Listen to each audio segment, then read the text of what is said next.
Karon dunay nag-surrender nako, usa siya ka banggiitan nga occultista from General Santos. Ato nang gi-entertain atong miaging Domingo, atong miaging simana o atong miaging Domingo ako siyang na-exercise kaduha pa. Di siya katug. Bisag usak ka minuto. Kung walay exercise candle. Munang ang iyang kandila, daghan kay siyang ipabless sa pari nila. Kay kung di siya magdagkot, kay bagitan man siya nga occultista. Yang karon kay mobalik naman siya sa simbahan, wa siya mag-react sa ordinary deliverance. Munang niadto siya sa office, kay wa may kunoy active exercise sa ilang lugar. Niadto siya sa office. Natinga ko, before nako siya gi-exercise, ako may waytog. Ano wa ko'y tugoy? Nagbasa na lang ko. No? Pagkaugma, 5 ka buok akong pasyente, puro waytog. Ko, apir. Bantogra. Usahay makarelate ko sa mga suffering sa mga pasyente. No? Muna nga, usay na itabo, nasa'y orasyon sa pagbarang, nasa'y orasyon sa pagkulang, naghan kaayo. Daghan kay siyag mga orasyon, occult prayer, occult practices, mga Latin, nga way kahulugan. No? So nag-surrender siya, pag una na kong exercise niya, grabe. Ano siya? Dako na ba kayong tao? Nangumo na yung kamot ng gahe. No? O niya, after sa exorcism nato, the following day, ito gipangumusta, pero tinanglipayan, nakatug siya. No? Yung kung ato na yung series, Brad, niya, balik lang diri from time to time, kay di man ni makausa. Kinahanglan i-develop nimo ang imong devotion ngadto sa Ginoo o ang imong virtues nga gikan sa Ginoo. No? Usay nitabo atong maong gi-series pa nato ha kay bag-o pa man nato siya na entertain. Gikan doy kay sila no gikag Jensen, gikag Dipulog, no gikag Canada. Day gikag Canada nga di siya katug. Adi Canada. Guam man sir to.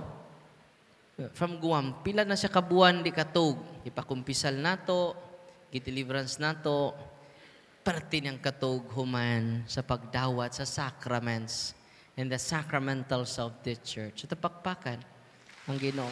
God is good all the time.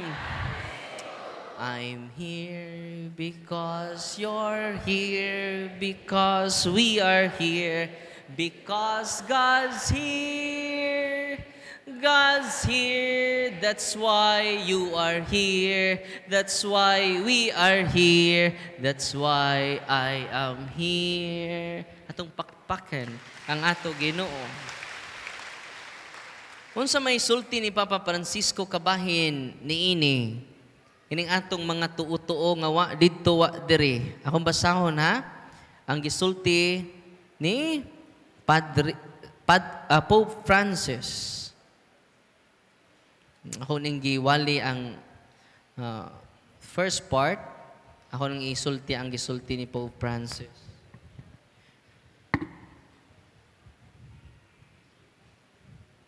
Ningon si Pope Francis, ako lang iditso ha. Akong i-highlight ang iyang dunan mo ko tay bagong monster. O kining maong bagong monster mao ning gitawag occultism. O ning bagong halimaw ron. Kay daghang di minister duol nako dako kay ang krus. Tulo ka buok habak bala. Unya naa pa jud sa tunga-tunga sa iyang bala, tulo ka bala. Tunga-tunga, dunay buhok. Yan siya, Father, tanawa, Father. Kung mulihok ning buhok sa tunga. Meaning, ani, Father, Giorasyonan ko sa kong igsoon. Nilihok bitaw na. Tawa, Father, nilihok. Siya, di mo lihok na electric fan. O sa man tulo man eh. Holy Trinity. Naidako kay cross. Tagaman tayo mas mga liminister akong cross. Dapat yung scapular. No. Tapad sa scapular, miraculous medal. Naapa yung itong tulo ka bala. Bala nga di mo buto. Nga para asa ni Brad? Protection. Ano saan pag-protect ni mo? Di man ni mo buto. Nga mahal na ba kaayo? Then surrender na matong usang adlaw, 20,000 ang iyang habak. Grabe, no? No. Kung sa may sulti ni Pope Francis, tingon siya, our technological and secularized world is full of magicians, occultism, spiritualism, astrologers, sealers, or spells, and amulets. He returns to us with superstition. And if you are superstitious, is that to? If you are superstitious, you are unconsciously dialoguing with the devil. Katong mga tuot-tuhon dire. Adawi mawa kumutuota pa dir. Tinoon dili. Nag-atin ko kasal, pag humagkasal mga igsuon, ang lula nagdag tubig, nagisod sa baso, nagdapog sudlay, nangatawa o nangaigo. Onya, gisudlay sa asawa, gikuha ang kuyamad lusa kato, kaspa. Orag sud. Nya gikutaw, wow, lamian nga juice.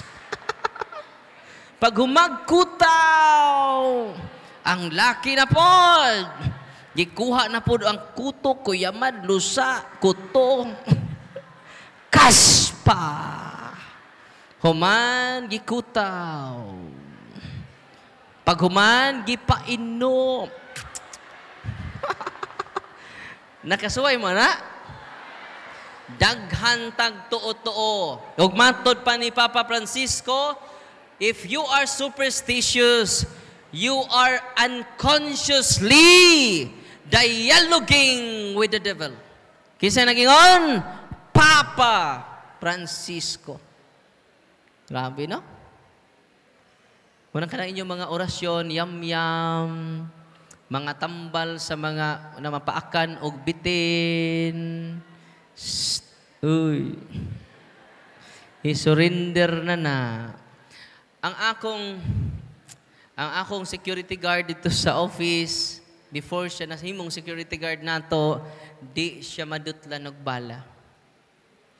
Di siya madutlan og sundang, di siya madutlan og kutsilyo.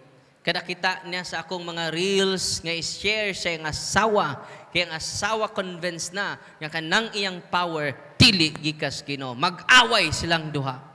Ayop na paminaw ng parian na hilabtanon. Mag-away sila. Protection din ako. Ang akong prayer na ay pangalan sa Ginoo. Nya nas demonyo. Yama ra ng parian na.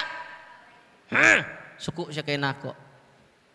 Kay bawo mo, ang maong asawa nagdag holy and exorcise oil, gihaplasan ni iyang bana na paso. Di madutlag bala. Namoy na kaila, ihatag ng holy oil, ipainom. Nalipay mo atong pakpakan ang Ginoo. Napasok siya sa holy, niya tiban ini tanang pari makabless niya na as long as he uses the rituals of the church. Ang intention sa simbahan may mo prevail, dili ang iyang personal prayer. Ing na ang pari, Father, maluoy ka, gamita ang ritual sa simbahan. Mingon pa. Okay na. Kay magdali-dali ang pari. Okay na na. Use the ritual of the church. Huwag na itong gamiton karon unya sa pag-bless sa inyong mga religious items. Amen? Unsay nahita mo atong maong security guard. Gipainom nila sa holy and exorcise oil. Nawa siya siyang kaugalingon. O ang mga yawa mingon, never, never, never, never bring us to Darwin. Ang mga yawa. So, gidahan nila dito sa office. Yang pag-abot sa office, ni kirig-kirig sa akong atubangan. O ni surrender na siya karon, na shock siya. Nganuman, nausab ang iyang taras. Nganuman, saputon kay siya, dali kay siya masuko, tungod na ito sa iyang occult paraphernalia. Because occultism will lead us to darkness. Occultism will lead us to darkness. Karon wala siya giharas. Kauban na nato siya sa ministry, siya na mo'y security guard nako. Uy. Di na madutlag bala, pero madutla na naron. Atong pakpakan ang Ginoo.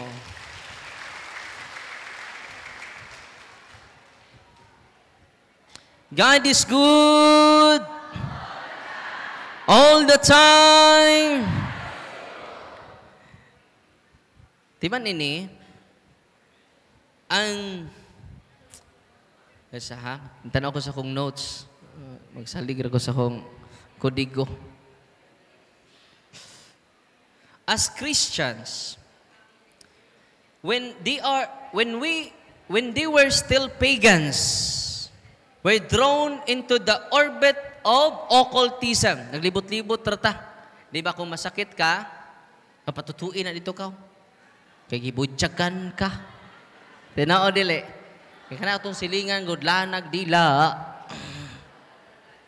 Tinao dili. Nigtuto po naman. Ayaw kaligo. Usang simana. Kaya naapilan maghukaw. Kaya maayo ka kung di ka maligo. Na, padayon ta. So even now, they are in danger of falling under the power of the gods and demons. Manang bisag kita, Katoliko na, active sa simbahan, doon ay may mingon nimo, why finding sa doktor? Adto na ito, pag-iitan na ba ng albularyo? Kaya ang gahuman nagikan sa kuan, ikan sa langob. Kabantay mo ang mga albularyo, mag-renew sila, adto sila sa langob. Adto sila sa menteryo alas 12 sa gabi. Anong alas 12 sa gabi? Mo na demonic hours, 12 to 3. Ang sang orasa ang demonic hours? 12 to 3. Mo na renewal sa mga banggiitan, mus adto sila og lasang, moadto sila og kining dagko nga mga kabukiran. Panayon ta, the church is the realm in and through which the evil spirits are defeated time and again by Jesus Christ, and where their final ruin is foreshadowed. Kinsa di mga kapilis yawa? Ang simbahan. Kinsa ng simbahan? Kita. Uy, kinsa ng simbahan? Kita. We are the church. Nya, wa mo to'y kabangkaagan. Kaya magpatawag si Father og seminar, busy. Ang isima, busy. Kining, naatay, kuan ron, recollection, apike. Apike. Oh, mag-cluster mi, kuanta mag-cluster tarot. Napay, busy ninyo dire? Mag-cluster ta. Ang ipada mga bata. Yung mga wak man nibuot ng mga kauban ako. Asan yung mga nanay? Sana, apike. Asa imong tatay? Busy. Masabi minig busy. Being under Satan's yoke. Nya, duha ra man sila kadagko, nya ilang perimeter, tulo ra sila. Ang uban, po man tay member, tulo ra sila kabuok. Nya ang pito, way mga buot, mga bata may gipatambong. Sige, mag-cluster meeting, mag-cluster na ta. Sige. Mao ni ang ebanghelyo karon. Sumala ni San Juan. Himayaon ikaw, O Kristo. Maghilom ta og 3 ka minuto. Kay mamalandong ta sa tanatandog. Anaw man na ang 3 ka minuto. Ikaw, ter. Ikay unag share, ter. Ngayon siya, hihihihi. Ter, pasa ko, ter. Nya usar man kalaki ni tambong. Sa Brad, ikaw, Brad, asa man ka natandog. Nikatawa po, hihihihi na. Wa po ko kasabot sa ebanghelyo, ter. Pasa ko, ter. Ay, ikaw may permitor na mo, ikaw lay share, ter. Isa nga, utro po kong wa kasabot aning atong ebanghelyo, no? So, pasa po ko. So, nahuman na ang atong cluster meeting, atong cluster sharing, nahuman na tano. Hoy, ang atong silingan ba? Sikuan. Sa bitaw. Ato-ato ra niya. Kung libak, paspas kayo, no? Mumpong sa Ginoo, magpaprunsit. Tinoo, dili. Nangkaron, padayon ta. Kinsa day makapildi sa yawa? Ang mga Kristiyano. Oh, padayon ta. Through baptism, we become members of the body of Christ, the church. Nabunyag ka na lagi mo? Sa una, ang karon kay pinaagi naman sa pagbunyag, mahimutang membro sa katawhan sa Dios. Sa Old Testament, pinaagi sa pagtuli. Naiba mo wa? Kadtong mga white tuli. Ayaw nyo tanawa. Ayaw nyo tanawa. Nabay, white tuli dire? Ayaw tanawa. Sa Old Testament, dili pa na sila membro sa katawhan sa Ginoo. Karon, doon na bag-ong paagi ang Ginoo. Good news ni sa mga white tuli. Ayaw ninyo tanawa. Tanaw mo muna ko tanan. Ayaw tanawa.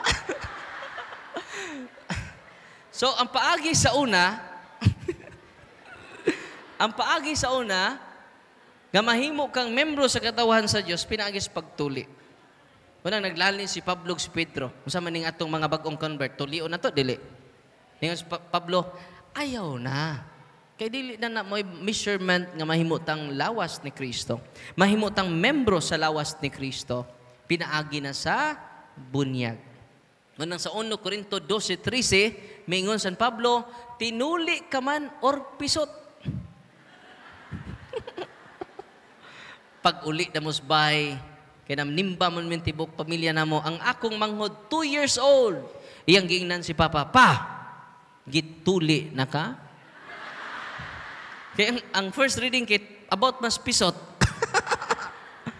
Ingon na akong Papa, gituli na ko. Ingon pa ako manghod, sure? Kaya 2 years old man. Sure, good. Ingon na yung bata, patanawa ko Patanawa ko. So, pinaagi sa bunyag di ay, we become members of the body of Christ, the church. Through baptism, we are released from the subjection of the evil spirits. Munang bunyaga na to ang bata. Ang uban pod, mag-agad sa ilang baktin, una pa mabunyagan ang bata. Mas importante ang handa kaysa bunyag. Sayop na. Bahala nagway handa. Basta mabunyagan inyong bata. Amen? Kung nahibaw mo ani, ang uban sa una, ato mga lula sa una, bisag wa pa sila kagawas sa hospital. Wa pa sila katindog ang atong mga lula, ipahatod na ang bata kay ilang pabunyagan. Atong pakpakan atong mga lula sa una. Pero karon, niabot nag 10 anyos, wa pa'y bunyag. Nanuman kuwang sa kidaadman bahin sa kaimportante sa sakramento. Amen? Sunod. Baptism transfers our life to another dimension, but still within the grasp of the evil spirits. Expose their attacks, indeed more so than ever. But through the power of the Holy Spirit, Christians are enabled to ward off these assaults that triumph over the demons, provided they remain in this new dimension of faith. So, bisag nabunyagan ta, yataki ka punta. No, katong ganina, nabunyagan man to. Because of the occult practices. Kay doon naman siya doorways, open ang doorways, daghan tag tuo, daghan tag mga habak, duol tag spiritista, duol tag mga mediums, unsan ni mga medium, musod si Santo Niño silang lawas. Dihay ni duol nako nga mananambal, gani sud niya si Senior Santo Niño taga Bohol. Nigsod ni Santo Niño niya magduwa-duwa.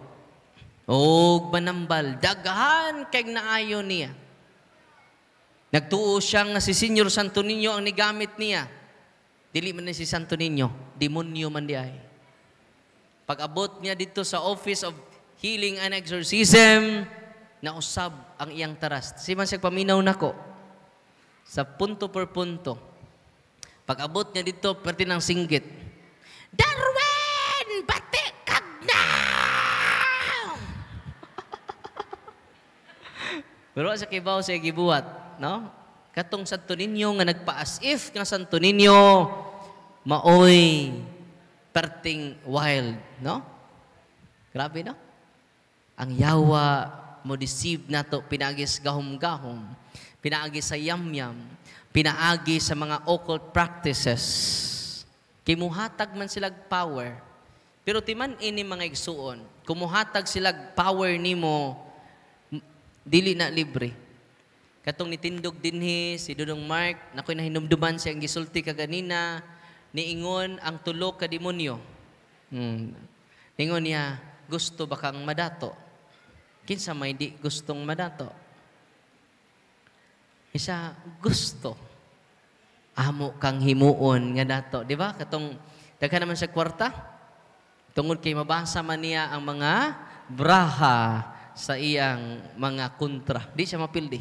Mapildi lang siya kung magrosaryo tong. Grabe din yung rosaryo, no? Uy, pag rosaryo na in town mo, no?